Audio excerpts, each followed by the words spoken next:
Hey everybody, and welcome back to Outrage Science Bites, the companion podcast to the Outrage Overload podcast. I'm David Beckemeyer, your host and Outrage Overlord.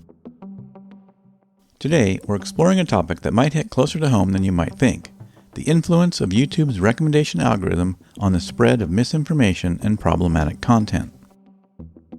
You might think you're too savvy to fall for a conspiracy theory, especially if your social media is only filled with cat videos, Trader Joe's hauls, and Saturday Night Live sketches.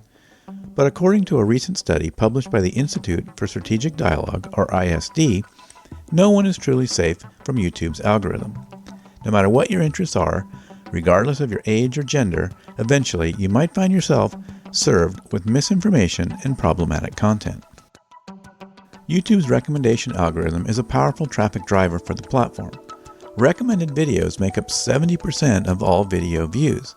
To be clear, this means people aren't mainly watching videos from channels they follow, but instead, they're seeing videos from people they don't follow that YouTube has pushed into their feed.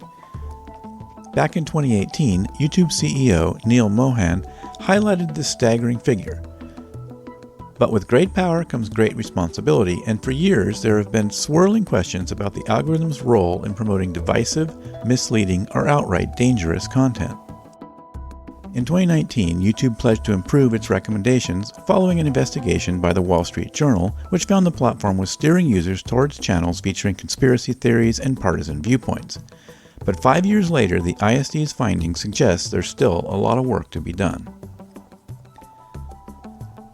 ISD researchers spent a week building YouTube profiles tailored to specific ages and genders, focusing on 4 general interests: gaming, male lifestyle gurus, mommy vloggers, and Spanish language news. They started from mainstream content and let the accounts run on autoplay for about a month to see how their recommendations evolved. Afi Gallagher, a senior analyst on the project, explained that while they didn't have set expectations, some results were not surprising.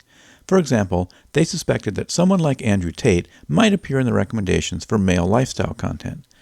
Tate, known for his sensationalist and controversial views, has been charged with human trafficking and rape and is banned from YouTube. Yet his content was still being recommended. What's particularly alarming is that the profile for a 13-year-old boy interested in male lifestyle content received more recommendations for Tate's videos than a 30-year-old man with similar interests. And neither account showed an interest in him to begin with.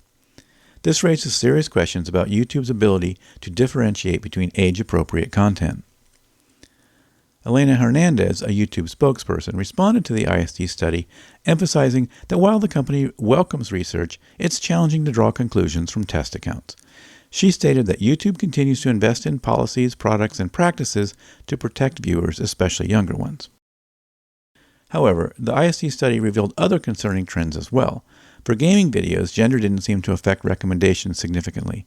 But Gallagher noted that recommendations for Minecraft videos, a popular game among kids, often included sexually explicit or violent content. This was true for profiles set up for both a 14-year-old boy and a 14-year-old girl. Gallagher pointed out that while the study allows us to see what's being recommended, it doesn't explain why these recommendations are happening. That's a question only YouTube can answer, which is why I frequently call for more transparency from these platforms, as do the researchers in this study. Quoting from the study, quote, "To get a more comprehensive understanding of YouTube's recommendations, including type, frequency, and the reason for recommendation, either YouTube will need to proactively grant access to researchers or, more likely, legislation will have to be passed to mandate greater transparency and data access," end quote. As for the source of the research, the Institute for Strategic Dialogue is a nonprofit organization based in London that focuses on counter-extremism, counter-terrorism, and the defense of democracy against various forms of disinformation and digital manipulation. ISD positions itself as nonpartisan and is generally viewed positively for its contributions to understanding and combating extremism and disinformation.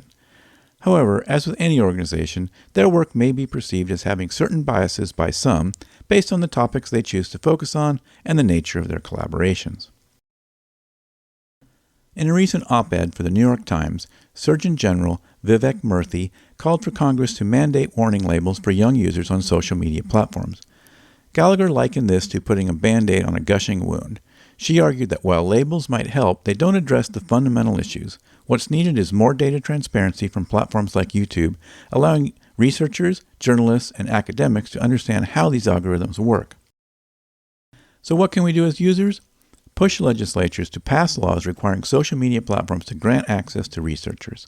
Stay informed, be critical of what you watch, and remember that even in a bubble of cat videos and comedy sketches, the algorithm might still lead you down a rabbit hole of misinformation. That's all for today's episode of Outrage Science Bites. Stay curious, stay skeptical, and until next time, I'm David Beckemeyer. Thanks for listening. If you enjoy these Science Bites episodes, you may enjoy the long-form Outrage Overload podcast at outrageoverload.net.